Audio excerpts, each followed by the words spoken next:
Ano na, friend? Masaya ka pa ba? Okay ka pa ba? Isipan mo na bang minsan ba nagagawa mo ba bang huminto at mag-isip at pag-isipan at tanungin ang sarili mo kung masaya ka pa ba? Kung okay ka pa ba? Alam nyo,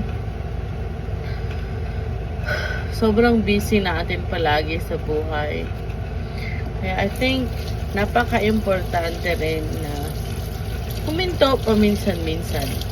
Tapos, tanungin mo rin yung sarili mo kung okay ka pa ba?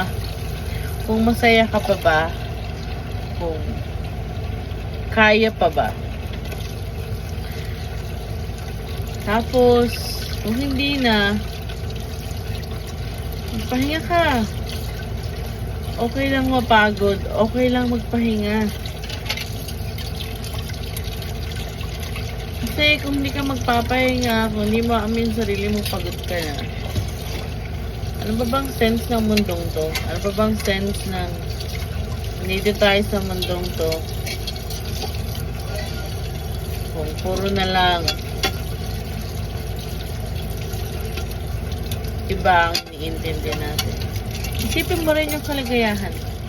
Isipin mo rin yung pagod mo. Okay? Have a nice day.